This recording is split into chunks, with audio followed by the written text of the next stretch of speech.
நாங்க செய்யற தீமை என்ன இந்த தேசத்துல? 2000 யாரோட வார்த்தை? ராஜீவ் காந்தியுடைய வார்த்தை. 2000 பேர் சினிமாவை அடிக்க ஒண்டி கொண்டி வந்தா போகலாம், 10 பேர் வந்தா போகலாம், 100 பேர் வந்தா போகலாம், 1 லட்சம் பேர் வந்தா அதுக்கு பேர் என்ன? மரியாதைக்குரிய அமரர் ஐயா ராஜீவ் காந்தி அவர்கள் 2000 பசங்களை பொடியங்களை கொள்வதற்கு 2 லட்சம் துருப்புகளை அனுப்புகிறீர்கள் ஐயா. இது சர்வதேச பயங்கரவாதம் இல்லவா? இது சர்வதேச தீவிரவாதம் இல்லையா? 2000 பேரை கொள்ள 2 லட்சம் பேரை அனுப்புவது உலகத்தின் மிகக்கூடிய வன்முறை இல்லையா? கொள்ள முடிஞ்சதா உங்களால? நீங்க நினைச்சுக்கிட்டீங்க 2000 பேர் 2000 பேர் வெறும் 500 பேர் தான் இருக்கு. 500 பேர்ல 100 பேர் பிரிச்சு மக்களை பாதுகாக்க சில பேர், பல்வேறு தலைவர்களை பாதுகாக்க சில பேர் என்று வெறும் 100 பேரை வைத்து களமாடி ஒற்றை கையில்லாத நலம் என்ற கனண்டோ அந்த மாவீரனின் படைத்தலைமையில என் தலைவர் பிரபாகரன் களமாடி 2 லட்சம் பேரையும் திரட்டி விரட்டி இதில் இன்னும் பெரிய காரணம் தெரியுமா இருந்தத திரும்பி இருந்தது 500 பேர் நடுவில் வந்துவிட்டான் இந்திரா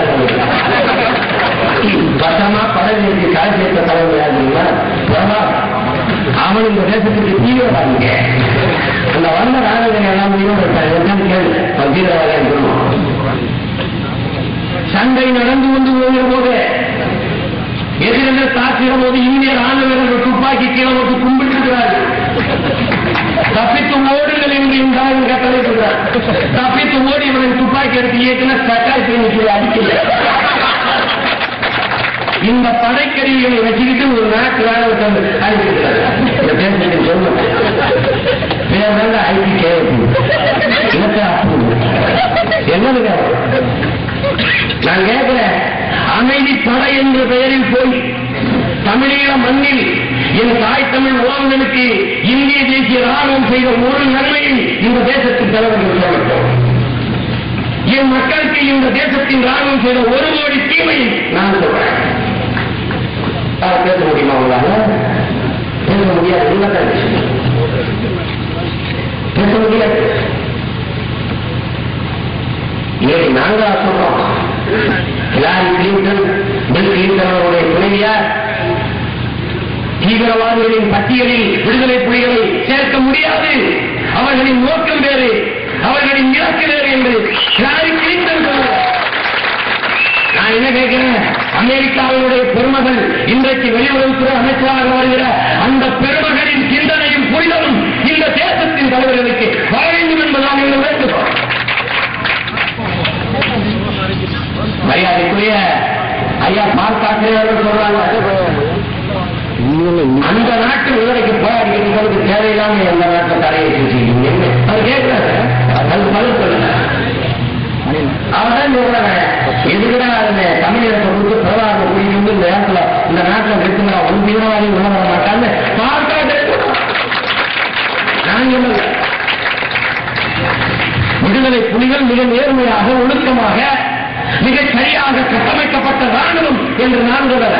கனடாவை சேர்ந்த மிகப்பெரிய சட்டப்பூர்வ கணன் பார்க்கின்ற பெண்மை சொல்கிற நான் சொல்லல. கடந்து வைந்த இந்த வாழ்ந்த தேசமே எங்கள் உறவுகளையும் எங்களையும் தீவிரவாதிகள் என்று குற்றம் சுமத்துகிற பெருமக்களை, காந்தியின் தேசமே, புத்தரின் பூமியே, ஒரு இனம் முற்றாக நசுக்கப்படுவதை பார்த்துக் கொண்டிருப்பதை விட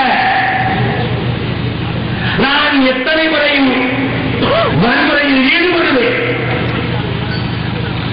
இது யாருடைய குரல் தெரியுமா? என் உறவுகளை ஸ்டாலின், லெனின், மாவோ, சேகுவேரா, பிடல் காஸ்ட்ரோவின் குரல் அல்ல.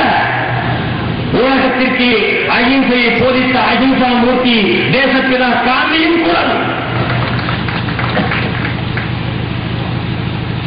அவமானத்தின் இழிவான சாட்சியாக இருப்பதை விட கௌரவத்தை காக்க நான் எந்த விதமான ஆயுதத்தையும் ஏந்துவேன். இது என் குரல், என் உறவுகளை இந்த தேசத்தின் பிதா மகாத்மா காந்தியின் குரல். காந்தியின் தேசமே நீ சொல்.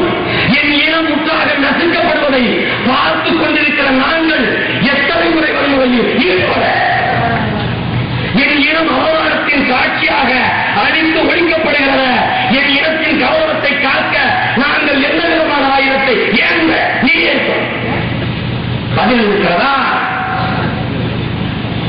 என் தலைவன் பிரபாகரனின் போராட்டம் காந்தியின் அறவழி போராட்டம், காந்தியின் குரலுக்கான செயல் வடிவம். யார் இருக்கீங்க? நான் சொல்றேன், இது காந்தியின் குரலா இல்லையா? காந்தி சொன்னா என் செய்கிறார்.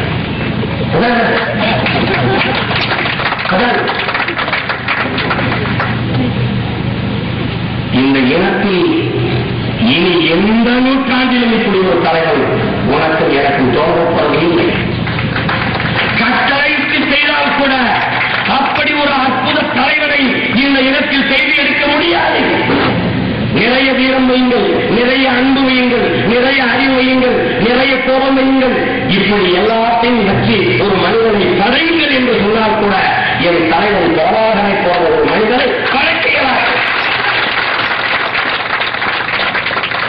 உலகத்தில் எந்த நாட்டு ராணுவ தலைவனுக்கும் இல்லாத போர் தந்திர அறிவு, ராணுவ அறிவு என் தலைவன் பிரபாகரனுக்கு இருக்காது. என் இடத்தில் என் தலைவன் சொன்னார், தமிழன் வீசி விளையாட வாழும் வேணும் எங்கடா தம்பி என்று கேட்டார். பொருட்காட்சி எழுதினேன்.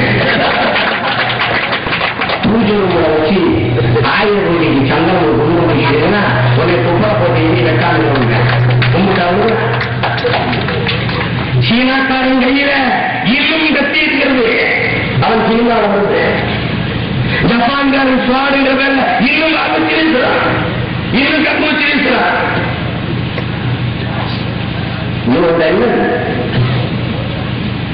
வருத்தப்படுகிறான். இந்த இனம் ஒரு வீரம் தெரிந்த ஒரு தேசிய இனம்.